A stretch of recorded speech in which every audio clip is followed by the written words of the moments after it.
예, 안녕하세요. 방금 소개받은 정보통신기획평가원의 임진국입니다. 지금부터 2026 AI ICT 10대 이슈에 대해서 좀 설명을 드리도록 하겠습니다.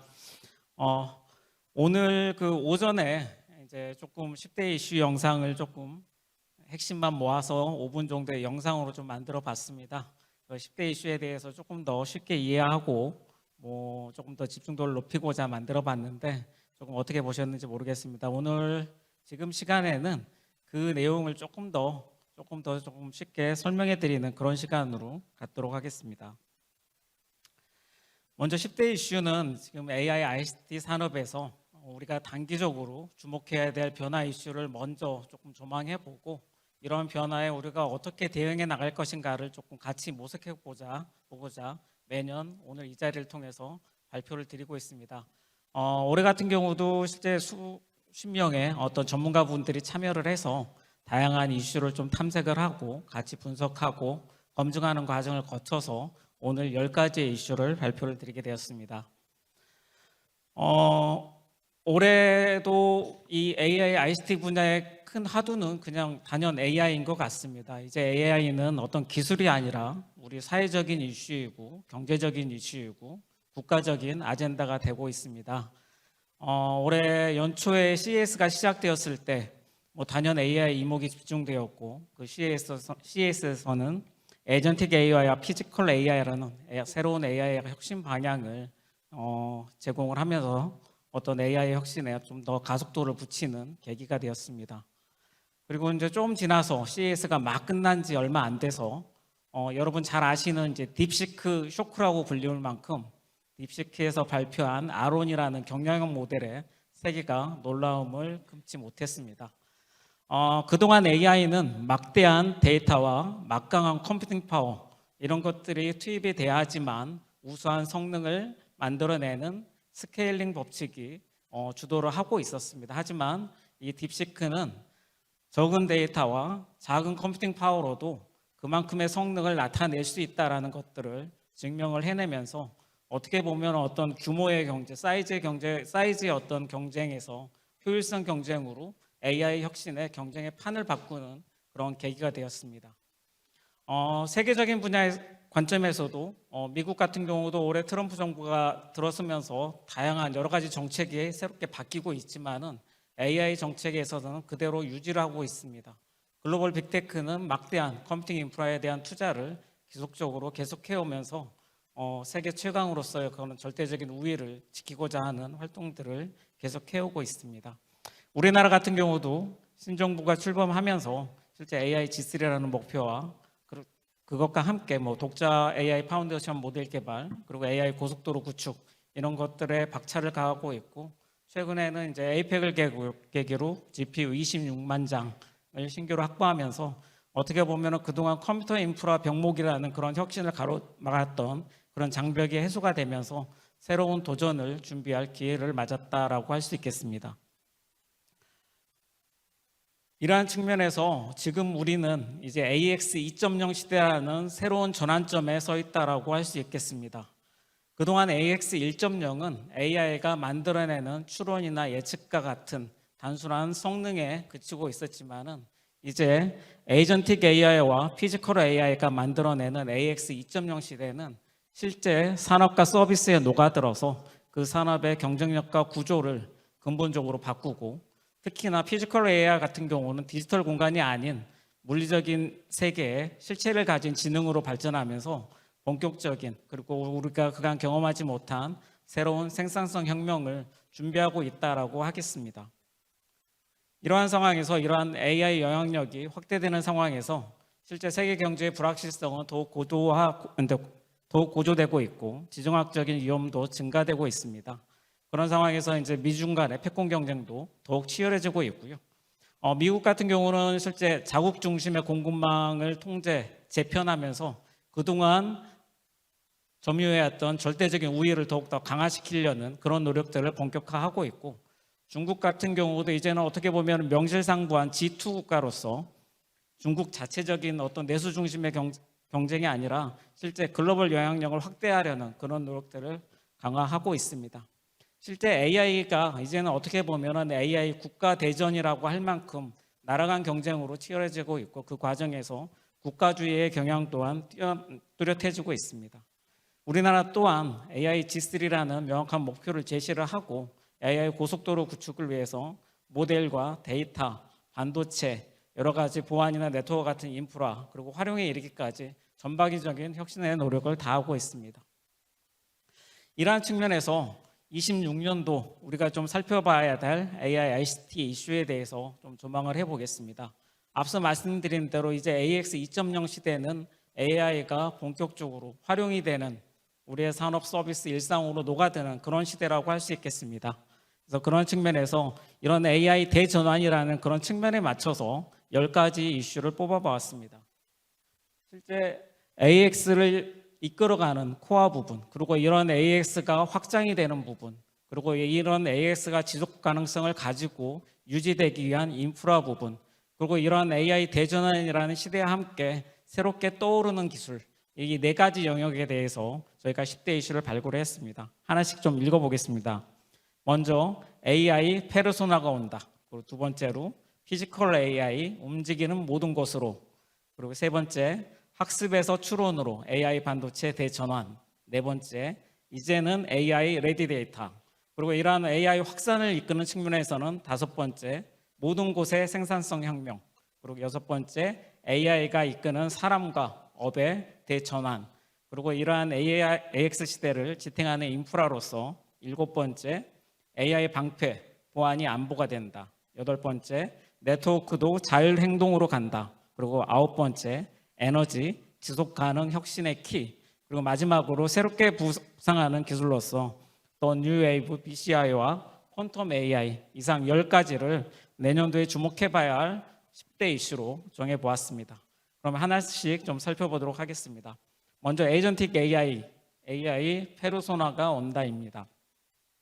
실제 이제 에이전틱 AI는 말 그대로 사람의 비서 같은 역할을 수행하는 AI입니다. 실제 스스로 목표를 설정하고 계획하고 여러 가지 메신저라든지 검색이라든지 결제 시스템이라든지 다양한 수단을 활용해서 그 목표를 달성하기 위해서 스스로 과업을 실행하는 그러한 AI라고 할 수 있겠습니다. 실제 이러한 AI가 산업과 서비스에서 일하는 방식 자체를 바꿀 수 있는 그런 혁신의 어떤 기폭제로서 많은 주목을 받고 있습니다. 최근 글로벌 빅테크를 중심으로 이러한 에이전틱 AI 출시가 이어지고 있고, 특히 범용적인 에이전틱 AI뿐만 아니라 각 산업 도메인별로 특화된 에이전틱 AI가 다수 출시가 되고 있습니다.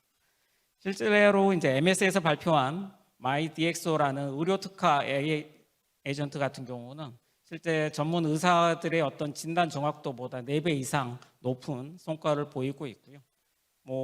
GPT 3.5 2개를 협업시켰더니 GPT 4보다 더 나은 성과를 내더라. 이제 그런 측면에서도 이런 에이전틱 AI가 협업을 하면은 새로운 더 나은 혁신을 가능하게 한다라는 기술적인 어떤 발전 가능성도 증명이 되고 있습니다. 하지만 아직 이런 에이전트가 자율적인 인지 행동에는 한계를 가지고 있습니다. 말 그대로 사람의 비서처럼 내가 가려운 것을 스스로 알아서 긁어줄 정도까지는 되지는 않고 있는 것 같습니다. 인간 대비 작업 완수율은 어떤 조사의 결과에 따르면 아직 60% 수준에 머무르고 있다고 하는데, 어떻게 보면은 정해진 트랙 안에서의 어떤 자동화까지는 지금 현재 진행이 되고 있지만은 이런 에이전트가 우리가 필요한 문제를 스스로 해결하는 단계까지는 아직은 부족한 측면이 있다라고, 그런 수준이다라고 생각할 수 있겠습니다. 이러한 측면에서 내년에는 이러한 에이전틱 AI가 자율 행동으로 진화하고, 또한 에이전트가 실제 사람과 교감하는 그러한 수준으로 발전하면서 이제 초개인화된 서비스를 경험할 수 있는 그런 시작점을 좀 경험할 수 있지 않을까, 맞아볼 수 있지 않을까, 그렇게 생각을 합니다. 실제 자율 행동하는 에이전틱 AI는 말 그대로 방금 말씀드린 대로 우리 사람의 비서와 같은 역할을 수행하기 위해서 반드시 필요한 기능이라고 할 수 있겠습니다. 먼저 여기에서 이제 저희는 4가지 요소에 대해서 지금 중점 이제 포인트를 좀 잡고 있는데, 첫 번째는 멀티 에이전트입니다. 아주 뛰어난 한 사람이 모든 것을 다 잘하는 게 불가능하듯이 에이전트도 마찬가지입니다. 에이전트가 가장 잘하는 분야가 있습니다. 실제 이제 병원에서 여러 가지 의료 협업을 하듯이 의료 협업을 할 때도 내과나 임상병리과나 그런 의사들이 협업을 하듯이 에이전트 안에서도 그 가장 잘하는 것들을 협업을 했을 때 그 성과를 극대화시킬 수가 있습니다. 그래서 이러한 여러 가지 에이전트를 하나로 묶어서 협업할 수 있는 멀티 에이전트는 이런 에이전틱 AI의 성능을 극대화하는 가장 중요한 기술이 될 것입니다. 거기에 대해 이러한 에이전트 여러 가지가 묶여 있는 상황에서 이런 에이전트의 각각의 기능을 최대로 발휘할 수 있도록 그런 것들을 조율하고 거버넌스를 만들어낼 수 있는 오케스트레이션 기술, 이런 것들 또한 반드시 필수라고 하겠습니다. 그리고 세 번째로 이런 에이전틱 AI가 사람과 같은 비서처럼 상황에 맞춰서 그 사람의 어떤 사용자의 행동 패턴이라든지 사용자의 의도에 맞춰서 행동하기 위해서는 이러한 상황 인식, 맥락 인식에 대한 어떤 기술이 필요합니다. 이제 그런 측면에서 컨텍스츄얼 AI라는 상황 인식에 대한 AI 기술과 함께 과거의 어떤 행동 이력 그런 것들을 관리하고 활용할 수 있는 장기 메모리가 또 하나 중요한 기술로 대두가 될 것입니다. 그리고 마지막으로 에이전틱 AI는 그간에는 만들어진 학습용 데이터를 중심으로 이제 학습을 해왔다고 하면은 이제는 현실에서 실행한 경험을 가지고 학습을 하는 경험학습 시대로 새롭게 바뀌게 될 것입니다. 방금 말씀드린 이러한 네 가지 요소가 고루 발전하면서 이제 AI 에이전트는 자율 행동의 단계로 발전해 나갈 것으로 생각합니다. 거기에 대해 최근에 들어서 이 AI를 개인사에 대한 상담 목적으로 활용하는 사례가 많이 늘고 있다고 합니다. 오늘 이 전시하고 있는 그런 기술 중에 하나도 실제 개인의 어떤 심리 상담을 하는 기술도 전시가 되고 있지만은 이런 AI가 이제는 사람의 음성이나 표정 그런 것들을 가지고 감정을 인식하고 이런 감성적으로 상호작용을 하는 단계로 발전을 하고 있습니다. 이제는 이런 인간과 AI가 상호작용하는 소셜 AI가 어떻게 보면은 제2의 자, 페르소나로서 이런 AI의 역할이 더욱더 확대될 것으로 그런 부분에 대해서도 주목할 필요가 있겠습니다. 다음은 이제 AI의 어떤 상업적인 활용 측면에서 이제 AI는 하나의 어떤 거대한 플랫폼으로서 경제의 핵심으로 자리 잡을 것으로 예상합니다. 실제 과거 디지털 경제라고 할 때 온라인 광고나 쇼핑, 검색과 같은 디지털 플랫폼을 중심으로 정보가 모이고 그 안에서 사람이 모이고 기업이 모이면서 하나의 어떤 디지털 경제를 만들어 왔습니다. 이제 최근에는 이런 AI가 이런 플랫폼으로 성장을 하고 있습니다. 디지털 경제의 어떤 플랫폼 기업들은 자사의 플랫폼에 AI 기능을 부과하면서 그동안의 어떤 고객들에 대한 락인 정책을 본격화하고 있고 새로운 AI 기업들은 자사의 AI 브라우저를 출시를 하면서 이러한 AI 경제 시대를 대비를 하고 있습니다. 실제로 최근에는 SNS나 다양한 어떤 검색 서비스보다 AI를 활용해서 쇼핑을 어떤 도움을 받는다는 그런 조사가 있듯이 이런 AI가 이제는 본격적인 경제 활동의 새로운 플랫폼으로 우리 생활에 자리 잡아 나갈 것으로 기대가 됩니다. 다음은 두 번째 이슈입니다. 피지컬 AI, 움직이는 모든 것으로 이렇게 좀 제목을 잡아봤습니다. 어떻게 보면 이런 피지컬 AI는 그간에 우리가 생각해왔던 인공지능과는 전혀 다른 새로운 분기점이라고 할 수 있겠습니다. 디지털 공간에 머물러 있지 않고 실제 현실에서 실체를 가진 지능으로서 우리한테 다가오고 있습니다. 테슬라의 일론 머스크 같은 경우는 자사의 옵티머스가 향후 테슬라의 어떤 기업 가치의 80%를 차지할 것이다 라고 하면서 이 분야의 어떤 성장 가능성, 유망성에 주목을 하고 있고요. 엔비디아의 젠슨 황 같은 경우도 올해 CES부터 이 피지컬 AI를 강조를 하고 자사의 역량을 이 분야에 집중을 해오고 있습니다.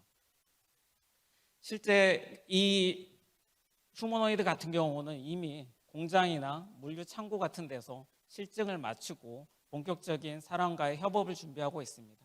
옵티머스는 테슬라 공장에 실제 투입을 준비를 하고 있고요. 피규어 AI는 공장뿐만 아니라 이제는 가사 활동을 진행하는 가사 노동을 대체할 수 있는 로봇으로서의 어떤 가능성을 최근에 보여주고 있습니다.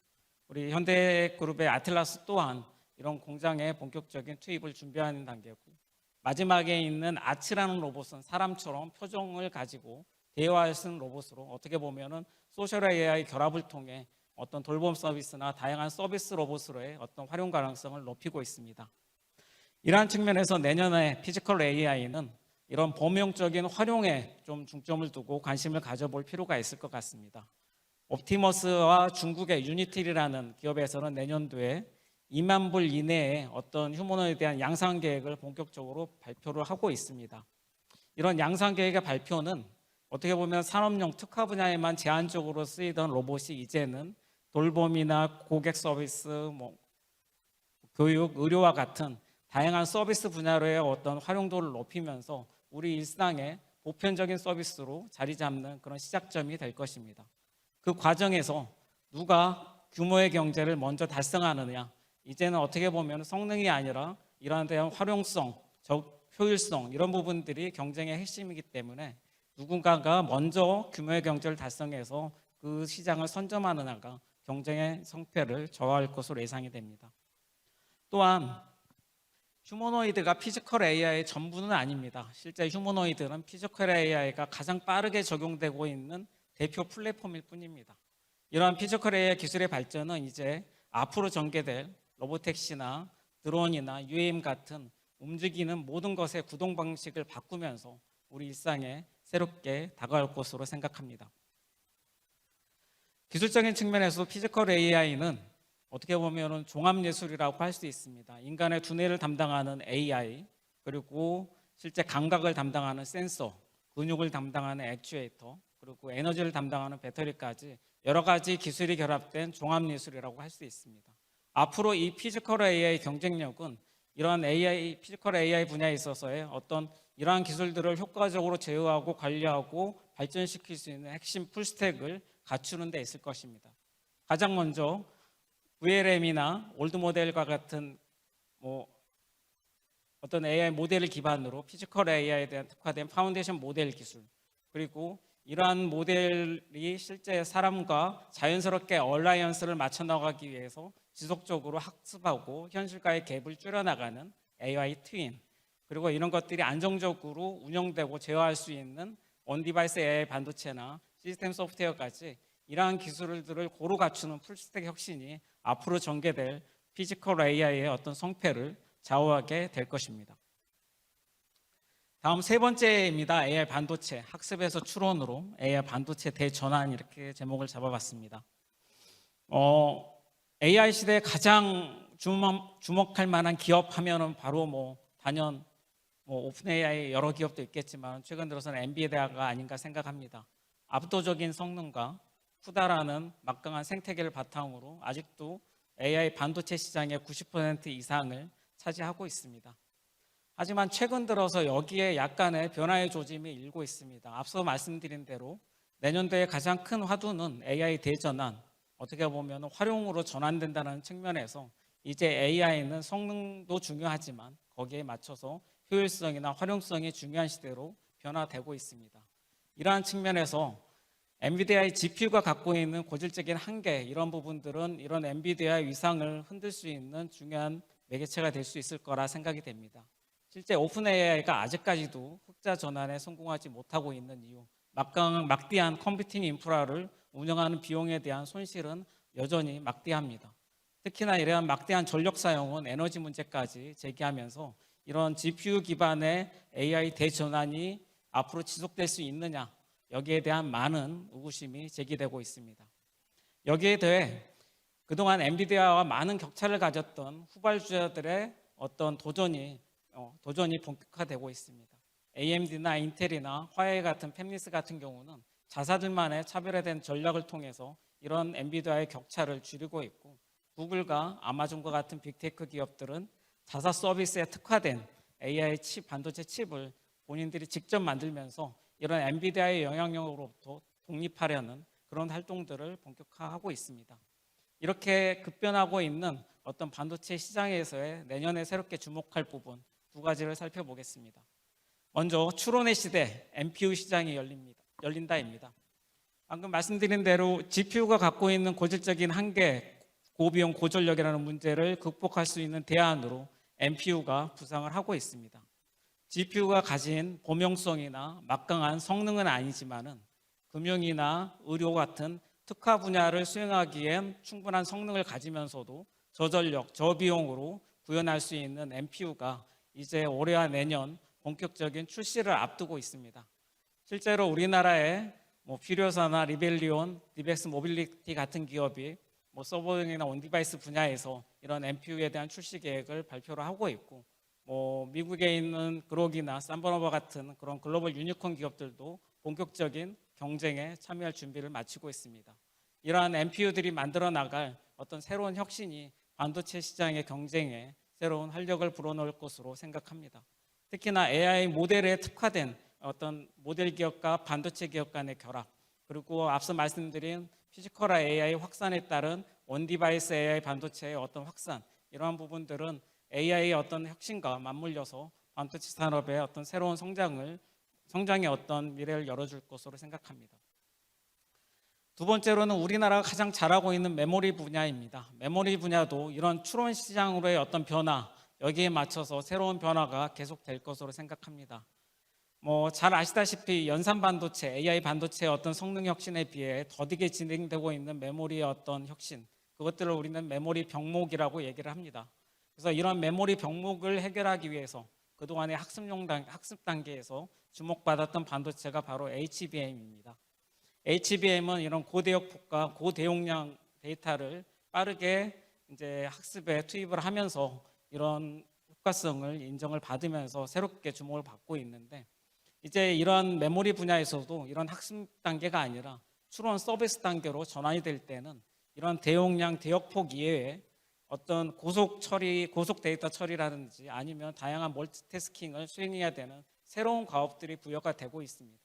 그래서 이러한 추론의 시대에 맞게 메모리 반도체도 새롭게 변화가 일 것이고, 이런 HBM이나 DRAM이나 낸드 플래시 메모리 같은 전통적인 반도체 분야의 어떤 성능 혁신과 함께 실제 프로세서와 메모리를 결합한 핀 반도체, 그리고 메모리 풀링제를 통한 메모리 운영의 효율성이나 효과성을 높여줄 수 있는 CXL 기술, 그리고 아예 뭐 반도체의 어떤 새로운 운영 방식을 제시하는 유로피과 같은 4세대 반도체 메모리의 어떤 메모리 반도체 혁신 또한 병행해서 진행될 것으로 예상합니다. 다음 네 번째 이슈입니다. 이제는 AI 레디 데이터입니다. 여기 이제 팔리안테어라고 써 있습니다. 실제 제가 얼마 전에 검색을 해보니까 엔비디아가 최근 10년간 기업 가치가 28배 정도 상승을 한 것 같습니다. 하지만 여기 나와 있는 팔란티어는 최근 4년간 AI가 본격화된 4년간 10배가 상승을 한, 어떻게 보면은 우리나라 서학개미들이 많이 좋아하는 기업이기도 하고 실제 이런 AI 경제 시대에서의 어떤 숨은 승자가 아닌가 생각을 합니다. 실제 이런 팔란티어라는 기업은 뭐 스노우플레이크나 스케일 AI와 같이 어떻게 보면 데이터를 전문적으로 서비스하는 기업입니다. 실제 우리나라는 아직 이런 데이터 서비스 기업이 큰 활약을 보이고 있지는 못하지만 실제 AI 시장에서 이러한 기업들은 본격적인 기업 가치를 인정받으면서 크게 성장을 해오고 있습니다. 최근에 이제 이런 데이터 시장에서 학습용 데이터에 대한 절대 부족, 여기에 대한 우려가 심화되고 있습니다. 뭐 실제 AI 모델의 성능은 이런 데이터가 좌우한다고 할 만큼 이런 데이터의 중요성이 커지고 있는 상황에서 이런 데이터의 절대 부족, 데이터의 고갈은 이런 AI 혁신을 가로막는 큰 장애 요인으로 위협을 받고 있습니다. 하지만 거기에 대해서 또 하나의 문제가 요 근래 좀 제기가 되고 있는 것 같습니다. 데이터셋을 잘 만들어놨다 하더라도 실제 AI 학습에 적용을 하려고 하다 보니 AI가 인식을 못한다거나 그러한 경우들이 많이 있어서 실제 AI가 잘 활용할 수 있는 모양으로의 어떤 데이터의 어떤 변화, 이런 부분들이 요구가 되고 있는 것 같습니다.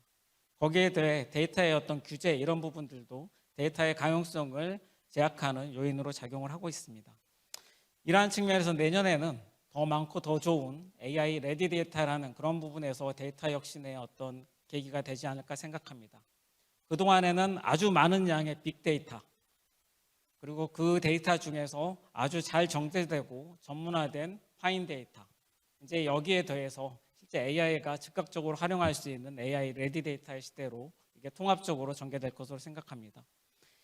AI 데이터를 구현하는 데 있어서 특정 편향되지 않으면서도 그 데이터가 추구하고자 하는 가치를 대표할 수 있는 데이터를 구성하는 기술, 그리고 메타데이터와 연계를 통해서 그 데이터가 처한 상황을 인식하면서 어떤 상황인지나 맥락까지도 확인할 수 있는 데이터 제공, 그리고 데이터의 어떤 형식이나 그런 것들을 표준화를 통해서 누구나가 접근 가능한 어떤 데이터 산업의 어떤 변화가 가속화될 것으로 보고 그런 것들을 통해서 실제 AI 모델의 적용 정확성이나 확장성 그리고 리스크 관리에 큰 변화가 있을 것으로 생각됩니다. 특히나 이런 AI 학습용 데이터의 어떤 파이프라인 제공하는 파이프라인 전반에서 이런 과정들이 더욱더 섬세하고 복잡해짐에 따라서 AI 기반의 어떤 데이터 파이프라인의 혁신 또한 병행해서 진행될 것으로 생각됩니다. 두 번째는 이제 데이터 활용의 유연성입니다. 실례로 AI 혁신을 가장 가로막는 장벽이 무엇이냐라고 했을 때 대부분의 조사의 상위에는 이런 데이터의 어떤 데이터 관련된 규제 장벽 얘기가 나오고 있습니다. 실제 저희 기관에서도 얼마 전에 의료 AI 기업과 같이 이제 세미나를 한 적이 있는데 실제 의료 AI 관련된 데이터가 분명히 있음에도 불구하고 활용하지 못하는 그런 사례들이 많은 어려움을 좀 들은 적이 있습니다. 이제 이러한 데이터의 어떤 규제와 관련해서 이제 글로벌 각국에서 우리나라를 비롯한 글로벌 각국에서 최근 변화가 좀 일고 있습니다.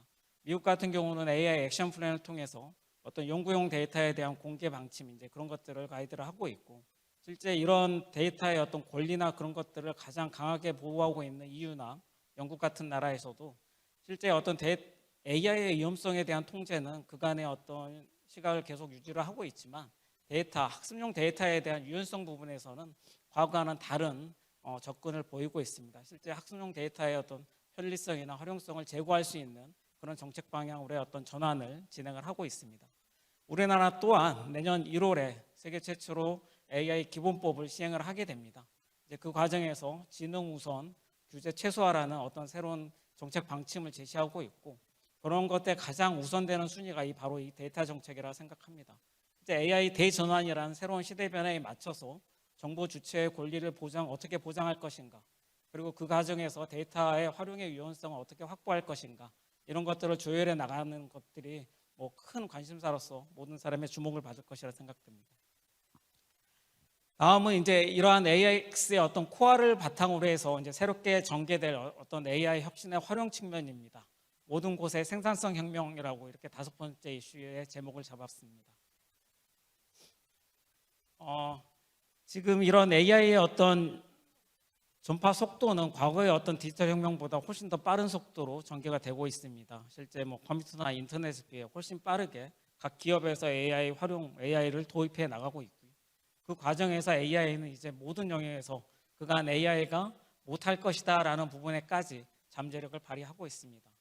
앞서 말씀드린 에이전틱 AI에서 말씀드린 상황인지나 맥락인지 그리고 자율 의사결정, 창의성 거기에 대해서 요새는 로보틱스 기술과 결합해서 아주 정밀한 작업까지도 구현할 수 있는 그런 단계로 진입을 하고 있습니다.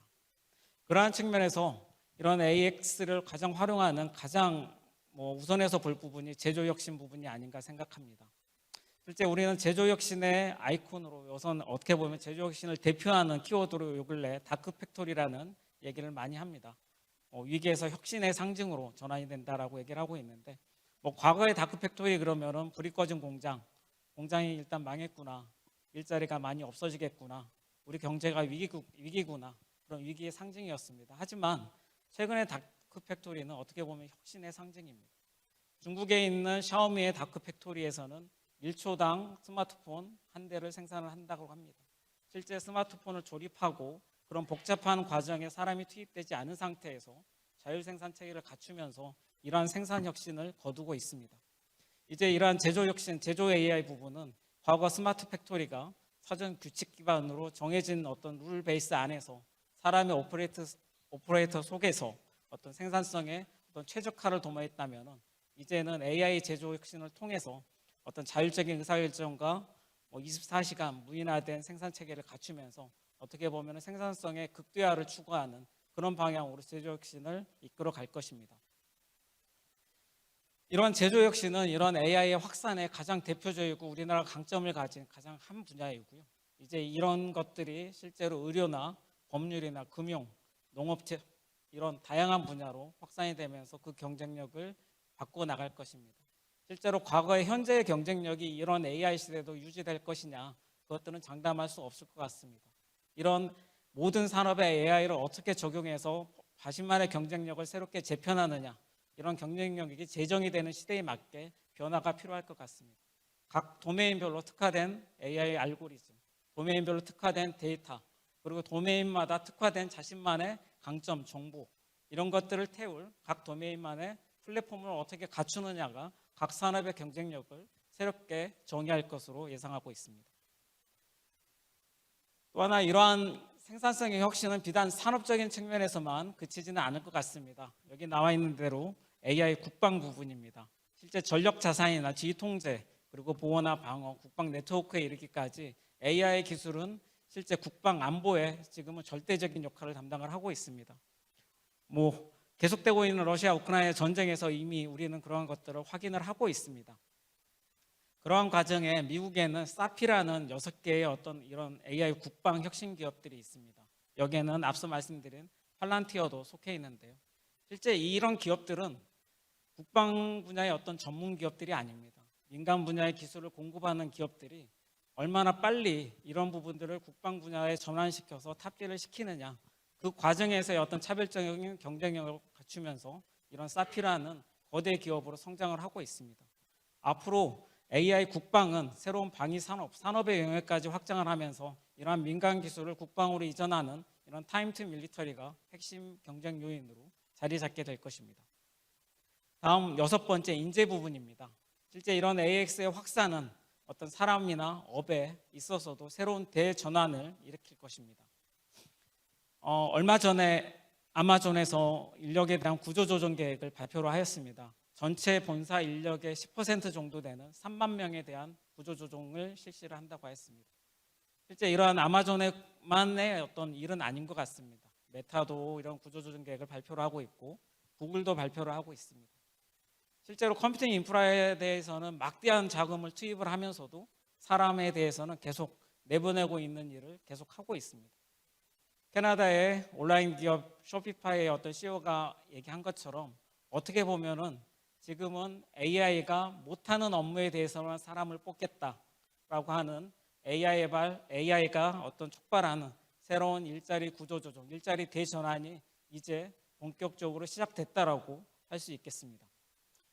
이러한 측면에서 이제 모든 기업의 혁신은 AI가 할 수 있는 일과 없는 일을 명확하게 구분하는 것에서부터 시작할 것 같습니다. 실제 AI가 가장 잘할 수 있는 어떤 정형화된 업무라든지 데이터 기반의 업무라든지 그 과정에서의 의사결정을 최적화하는 부분은 AI가 훨씬 잘하기 때문에 앞으로 이러한 부분들은 AI가 주도적으로 맡을 것으로 생각이 되고 사람들은 이런 것들을 잘 조율하고 윤리적인 이슈를 판단하는 일에 더욱더 많이 투입이 되지 않을까 생각합니다.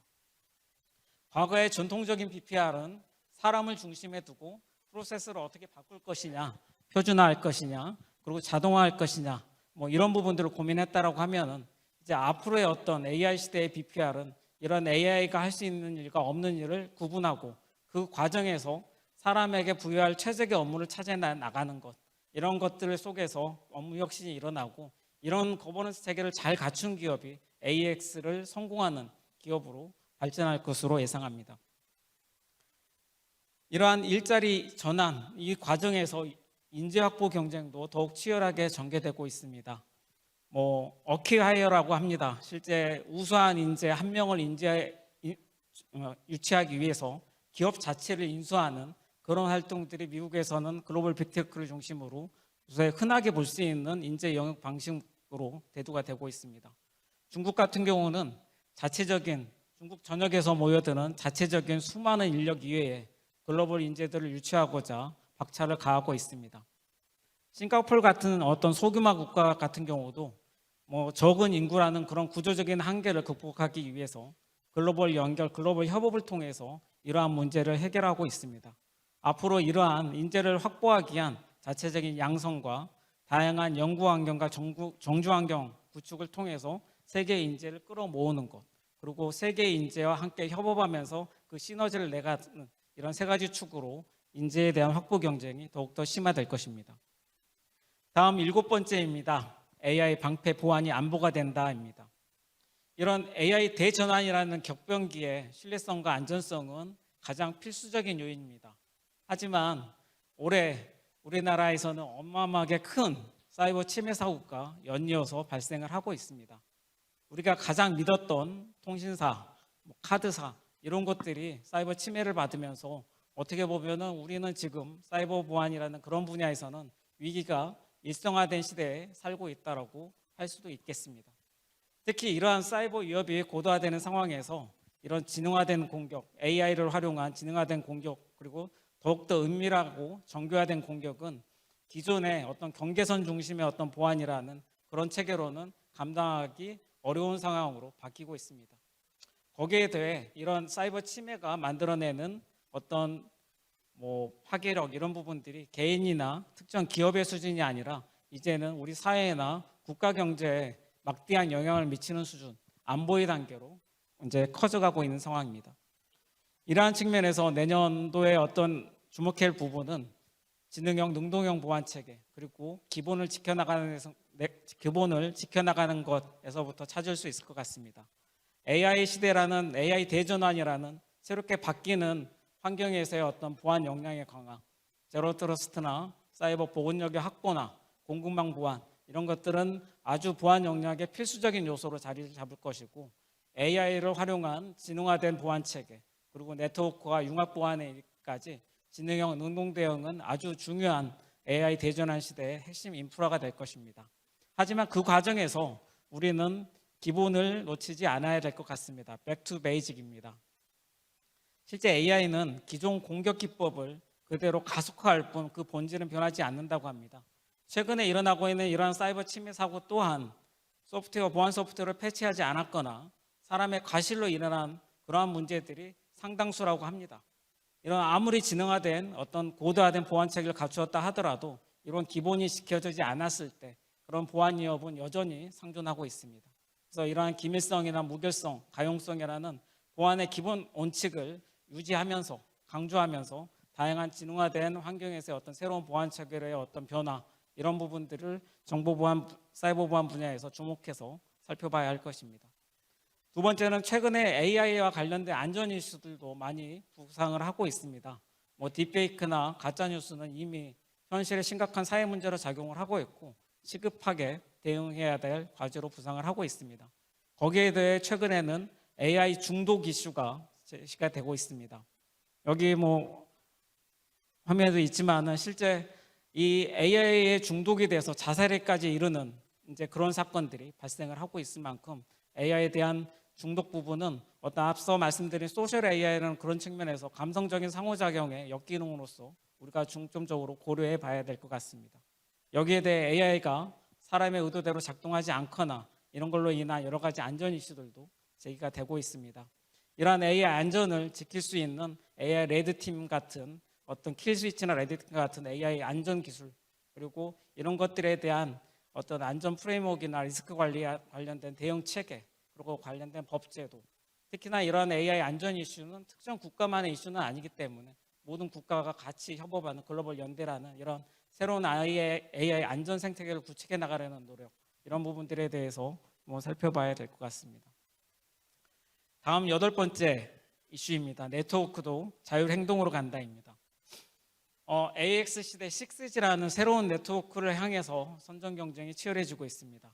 그간 정보화 시대, 디지털 시대를 거치면서 우리나라는 항상 세계 최초라는 타이틀을 거머쥐면서 네트워크 강국으로의 이상을 다져왔습니다. 이제 AI 대전환이라는 환경 속에서 2030년 6G라는 새로운 목표를 가지고 세계 각국이 경쟁을 하고 있습니다. 이런 자율 네트워크, AI와 네트워크가 결합이 되는 자율 네트워크라는 새로운 변화 속에서 어떤 이슈들이 전개될지 좀 살펴봐야 될 것 같습니다. 먼저 첫 번째는 먼저 만나는 6G라고 좀 제목을 잡아봤습니다. 실제 올해부터 6G에 대한 표준화 논의가 본격화되고 있고 내년 말에는 우리나라를 기점으로 프리 6G를 통해서 만나볼 수 있는 미래 서비스를 체험할 수 있는 기회를 갖게 됩니다. 아마 이 프리 6G를 기점으로 세계 각국의 6G 경쟁이 더욱더 본격화될 것으로 생각합니다. 초연결과 초지연, 초고속 기존의 어떤 정통적인 네트워크 혁신에 지능화가 더해져 있고 이런 부분들이 위성이라는 것과 연결되면서 초공간 통신으로 확장하게 됩니다.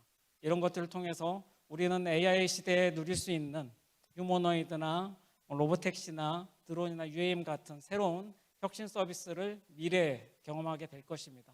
과연 내년 말에 이러한 혁신 서비스를 미리 보는 그런 모습에 어떠한 아이템이 등장하면서 6G의 어떤 효용성을 강조해낼지 한번 주목해서 살펴봐야 될 것 같습니다. 그리고 네트워크의 어떤 이런 혁신, 기술적인 측면에서도 이제는 완전 자율 네트워크라는 측면을 주목할 필요가 있습니다.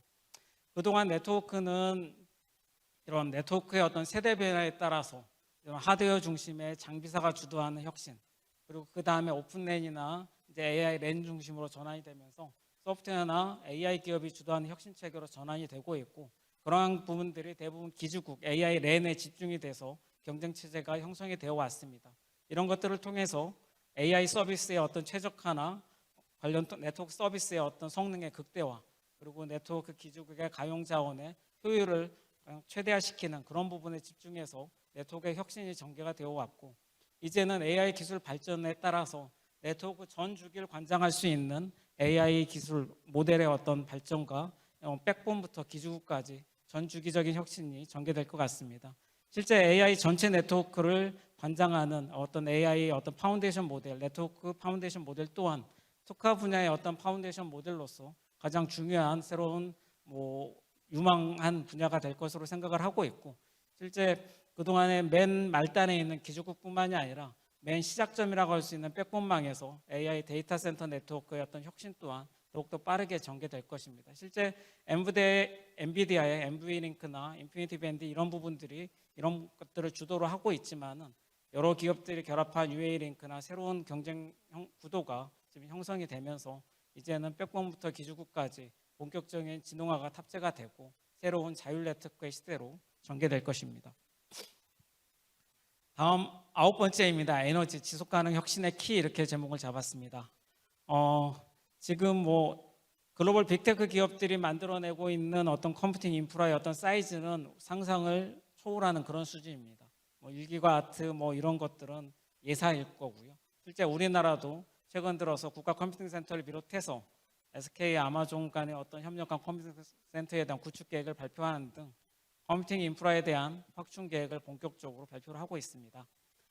IEA에서 어떤 발표한 결과에 따르면은 내년도 전 세계 컴퓨터 데이터 센터의 전력 사용량이 1050테라와트라고 합니다. 시간당 1050테라와트고, 우리나라 전체의 시간당 에너지 사용량은 577테라와트 정도로 됩니다. 실제 우리나라 전체 에너지 사용량의 2배 정도를 데이터 센터가 사용하는 그런 에너지라고 할 수 있을 거고요. 이게 10년이 지나면 4배 정도 더 커질 것이라고 생각됩니다. 이제 에너지는 어떤 성능 경쟁에서 남들과의 어떤 차별적인 경쟁 우위다, 에너지 효율화가 경쟁 우위다라고 설명할 수 있는 게 아니라 어떻게 보면은 앞으로의 어떤 경쟁에 참여하기 위해서는 기본 전제가 돼야 되는 그런 요소로 바뀌고 있습니다. 이러한 측면에서 앞서 말씀드린 반도체 측면에서의 어떤 고성능 저전력 MP와 같은 하드웨어의 저전력화뿐만이 아니라 소프트웨어 측면에서도 딥시크가 보여준 혁신처럼 알고리즘의 경량화, 그리고 여러 가지 모델들을 혼합하는 전문가 혼합 모델과 같은 새로운 혁신 도전, 그리고 온디바이스 AI 같은 소량의 어떤 데이터로도 필수적으로 운영할 수 있는 어떤 성능을 구현할 수 있는 이제 그런 부분들의 혁신, 이런 부분들이 더욱더 중요하게 부상할 것입니다. 이러한 에너지에 대한 혁신은 실제 에너지 산업에 대해서도 어떻게 보면 변화를 촉발시킬 것으로 생각됩니다. 지금 SMR이나 데이터 센터 운영하기 위해서는 그런 것들이 반드시 필요하다라고 얘기하듯이 SMR과 신재생 에너지 같은 에너지 생산 측면에서의 어떤 새로운 에너지원에 대한 어떤 변화가 있을 것이고, 두 번째로 송배전 과정에서 손실되는 다양한 에너지의 어떤 손실을 최소화시킬 수 있는 에너지 고속도로의 어떤 전송 효율의 극대화, 이런 부분들도 중요한 이슈가 될 것입니다. 마지막으로 이러한 에너지를 저장해서 효과적으로 활용할 수 있는 마이크로그리드나 ESS와 같은 분산형 AI 기반의 어떤 분산형 에너지 정책, 이런 부분들이 에너지 산업에 있어서도 AI 대전환이 가져올 새로운 변화라고 할 수 있겠습니다. 다음 마지막으로 이제 10번째 더 뉴웨이브 BCI와 퀀텀 AI입니다. 성큼 다가온 미래 BCI 양자 이렇게 좀 제목을 잡아봤는데요. BCI 같은 경우는 이제 어떤 사람의 생각을 기계와 연결시키는 인터페이스 기술로서 주목을 받고 있습니다. 실제 중국의 항저우에는 육소룡이라는 혁신 기업이 있는데 그 중에 브레인코라는 회사가 있습니다. 이 BCI 전문 기업입니다. 그 회사에 가면은 이제 직원들이 여러 가지 시연을 해주는데 뭐 영상으로도 많이 보셨을 것 같지만은 의수를 착용한 채 피아노를 연주하는 직원이 있고요. 의족을 착용한 채 걸어다니는 직원이 있습니다. 실제 발찌를 걷어서 올려 보여주기 전에는 이분이 의족을 착용한지를 확인할 수가 없을 정도입니다. 실제 지금까지 어떤 BCI가 어떻게 보면 뇌파를 측정하고 분석하는데 많은 어려움이 있었는데 이 AI 기술을 활용해서 그런 것들이 훨씬 더 용이하고 조금 더 정밀해지고 하기에 따라서 이런 BCI 기술의 혁신이 본격화되고 있습니다. 또 하나는 양자 퀀텀 측면에서 올해 노벨 물리학상 수상에서 나타났듯이 이제는 어떤 실용적인 단계로 전환이 되고 있습니다. 디지털 기술이 태동된 지 약 100년 만에 실제 컴퓨터 인터넷 시대가 오면서 본격적인 산업화 단계로 적용되었다고 합니다. 지난해 제가 이 자리에서 말씀드린 그런 내용이고요. 올해 양자 역학의 100년을 맞고 있습니다. 이런 100년의 시간 동안 이제 양자 기술도 어떤 기술적인 내용을 증명하는 단계를 넘어서 본격적인 실용의 영역으로 나아가고 있습니다. 이러한 측면에서 양자 컴퓨터나 양자 통신 센서 측면에서 기술의 진화가 본격적으로 진행이 되고 있습니다. 먼저 이제 BCI 측면에서 살펴보면 아까 말씀드린 대로 BCI 기술은 그간에는 운동 제어나 감각 기능을 복원하는 용도로 많이 활용이 되었습니다. 하지만은 요 근래 들어서는 기억이나 언어, 감정 이런 것들을 전달하고 기계와 소통할 수 있는 매개체로서 주목을 받으면서 교육이나 광고, 국방에 이르기까지 활용 영역을 넓히고 있습니다. 특히 최근에 AI 기술의 발전은 올드 모델과 어떤 3D 생성과 같은 어떤 기술의 발전은 공간 콘텐츠라는 새로운 콘텐츠 영역을 개발하고 발전시키고 있고, 최근에 메타의 레이벤이나 이러한 어떤 BCI와 연결된 어떤 디바이스의 혁신 이런 것들 또한 같이 병행해서 진행이 되고 있습니다. 이런 콘텐츠와 어떤 디바이스 혁신 그 매개체로서 이제 BCI가 연결이 될 때 앞으로 사람은 새로운 공간 컴퓨팅이라는 그런 새로운 현실을 맛볼 수 있지 않을까 생각합니다. 생각하는 게 바로 현실이 되고 그런 것들이 현실과 구분할 수 없을 정도의 어떤 고퀄리티로 우리의 디스플레이에 펼쳐지는 그런 공간 컴퓨팅의 시대도 조만간 다가올 것으로 예상이 되고, 이러한 종합적인 기술적인 측면에서도 대응이 필요할 것 같습니다. 두 번째로 이제 AI가 퀀텀을 만났을 때 어떤 한 단계 더욱더 점프할 것이다라는 것입니다. 앞서 말씀드린 대로 양자 컴퓨팅이라는 부분이 그동안은 실험적인 단계에 머물러 있었지만 이제는 산업적 적용이 가능한 단계, 부분적으로는 가능한 단계로 발전하고 있고, 실제 이런 측면들이 엔비디아나 IBM, 리게티 컴퓨팅, 아이온큐 같은 글로벌 기업뿐만 아니라 국내에서도 이런 양자의 강점과 기존 컴퓨팅을 결합시키는 하이브리드 방식이 시도가 되고 있습니다. 이러한 하이브리드 양자 컴퓨팅을 통한 퀀텀 AI는 극저전력, 그리고 초고속, 그리고 절대 보안이라는 이런 세 가지 강점을 바탕으로 해서 이런 우리가 지금 고민하고 있는 AI 시대를 뚫고 나갈 수 있는 새로운 기술 혁신의 어떤 패러다임을 열어 나갈 것으로 전망이 되고 있습니다. 이게 당장 구현이 되지는 않겠지만 앞서 말씀드린 이런 BCI가 이런 퀀텀 AI가 만들어낸 새로운 변화에 대해서 조금씩 더 차분하게 준비하고 대응해 나갈 필요가 있을 것 같습니다. 아침에 한번 말씀을 드리고 오후에 또 이렇게 말씀을 드려서 이제 조금 어떻게 보면 새로운 것 같지 않은 약간 그런 반응이 있으신 것 같습니다. 그래서 이상 10가지에서 좀 쭉 설명을 드렸고요. 앞서 말씀드린 내년은 AI 대전환이라는 그런 포인트에 우리가 모두 집중을 해야 될 것 같습니다. 그동안에는 성능이라는 하나의 어떤 선형적인 혁신 중심으로 경쟁 구도가 펼쳐졌다면 이제는 성능 혁신에 더해 효율성과 활용성이 결합되어야지만 실질적으로 경쟁력을 갖는 어떤 다이나믹한 동적 혁신, 동적인 경쟁 체제로 변화가 되고 있습니다. 이러한 AI가 실제 국가의 주권이 되고 모든 국민이 누려야 될 이제는 권리로서 부상을 하고 있습니다. 우리나라가 추구하고 있는 AI G3 정책, 이런 것들이 이런 우리나라 대한민국 곳곳에 빠르게 퍼져나가서 새로운 희망과 활력을 줄 수 있는 2026년이 되기를 바라면서 제 발표를 여기서 마치겠습니다. 감사합니다.